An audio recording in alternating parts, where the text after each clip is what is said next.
Scuba diving, self-contained underwater breathing apparatus. Technically an extreme sport, but not as extreme as some of the other sports we do, like skydiving. It's adventurous, it's fun, it can be relaxing, can be a little bit dangerous, but really it's about getting a human in an environment that you're not supposed to be for an extended amount of time. And it's one of our favorite things to do, and maybe you should be doing it as well.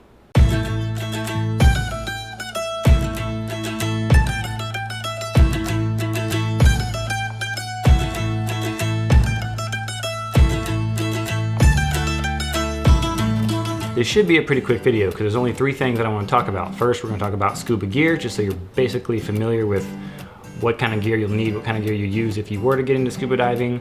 Second, we're going to talk about why is scuba considered an extreme sport. It's because there's some rules that you live and die by, like literally if you don't follow the rules, you'll die. So that's pretty extreme. And then third, I'm going to basically tell you / show you why scuba can be so awesome and why we like it so much. Okay, real quick, let's talk about gear.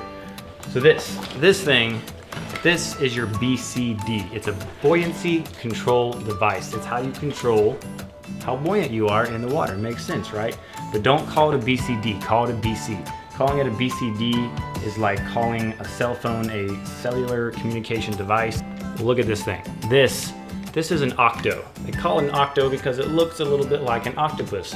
Don't call it a squiddo. If you call it a squiddo, it'll be obvious that you do not know anything about scuba diving. Quick point here, if you're a scuba diver and you're watching this video and you just heard me refer to that entire mess of hoses as an octo, you're probably going, well, hold on, wait a minute, Mr. Jimmy bottom line up front, that's actually not an octo. The octo is just the yellow backup alternate air source, the regulator, the rescue regulator for your buddy if he runs out of air. Well, I realized this and I went down a rabbit hole on the internet looking at all the history on why. For some reason I was thinking the whole thing, the whole gangly mess of hoses is called an octo. And that's because originally when scuba started, you had one first stage, one second stage, one regulator. You didn't have all these different hoses. And when they started adding all these different hoses, it looked like an octopus and they called it an octopus back in the 60s and 70s. Now, when they were teaching people how to do rescue and buddy breathing, they'd say, share the air with your buddy who's out of air from your octopus, meaning your entire thing with all your hoses. But we didn't have the backup regulators back then, the alternate air source. So I would pull my regulator out of my mouth and let you breathe, and I'd take a breath, and then you take a breath, and that was sharing air from your octopus. But eventually when we added the second regulator, the backup one, the alternate air source, you would just give that to them and let them breathe, and you would breathe with your primary regulator.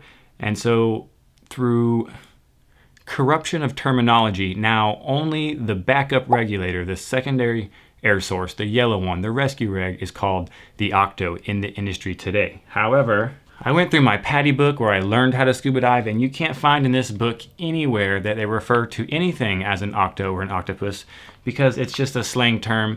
You can call it what you want. If you're learning from a really old scuba diver, he might call the whole thing the octo. I think that's why I call it the octo. If you're learning from a new instructor, they might say this one individual yellow backup rescue alternate regulator is your octo.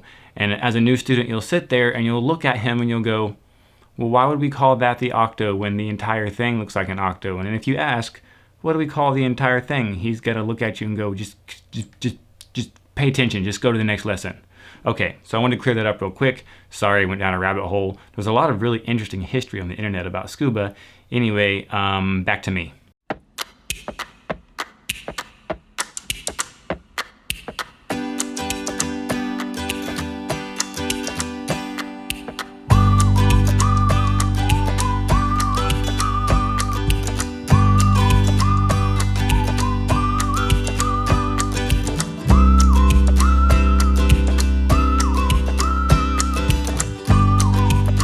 Have your regulator. This is what you breathe out of. It goes into your mouth like so. You also have a second regulator. In case you have 2 mouths and 4 sets of lungs, you can breathe much more efficiently. A better use of this second backup regulator is if your friend is completely out of air, in which they'll do this, and they will grab it and start breathing, and hopefully you have some air left that you're willing to share with this person who now is about to suffocate. These are your gauges. These are important. You should be looking at these pretty often when you're scuba diving. It tells you not only how deep you are in feet, but also tells you how many PSI, pounds per square inch of air you have left. This is a low pressure hose. This basically fills up the BC with air, however much air you choose. You can also vent and exhaust the air with this button here on my BC. And it's basically how you use the BC to control your buoyancy, by putting air into it.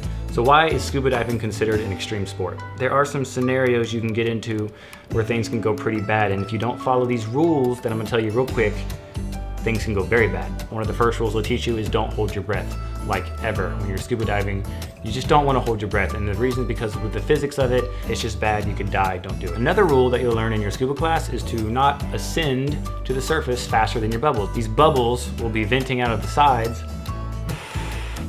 and you don't want to go towards the surface faster than those bubbles, because if you do this, if you come up too fast and you've got decompression sickness, DCS, they'll call it the bends. They call it the bends because you'll have pain first in all of your joints, because that's where the bubbles have lodged themselves and they're expanding, and it hurts.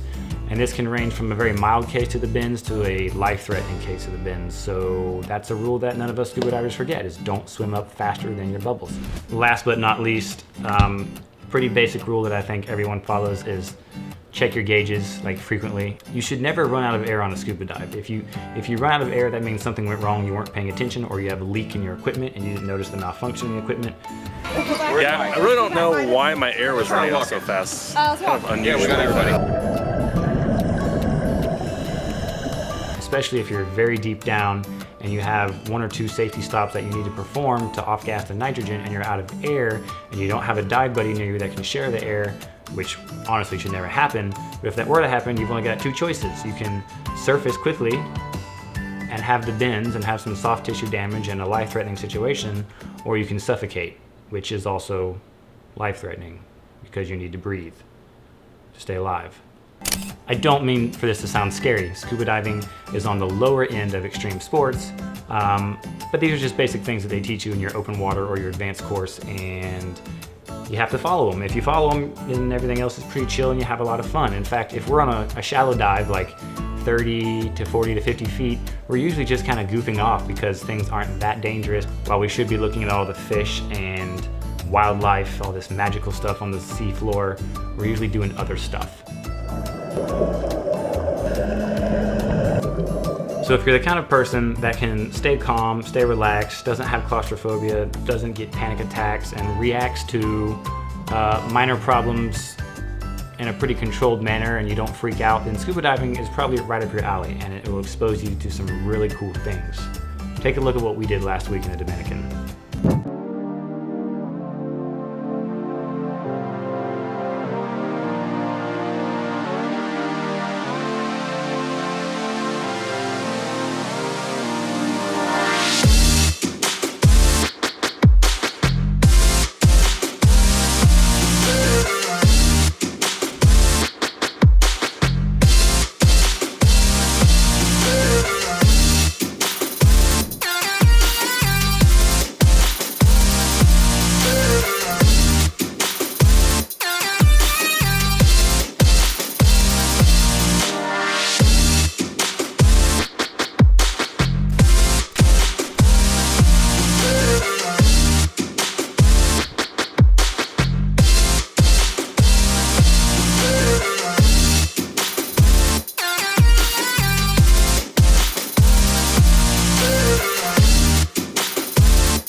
So you can get your scuba certification on any long weekend, 3 or 4 days. We did it in 3 days in Key Largo. We went from 0 experience to fully open water certified. It's really one of the best destination skills to have, especially if you're traveling to tropical islands a lot for vacation. So I hope you like this video. I hope you're a subscriber, and I hope you're out there living an adventurous life.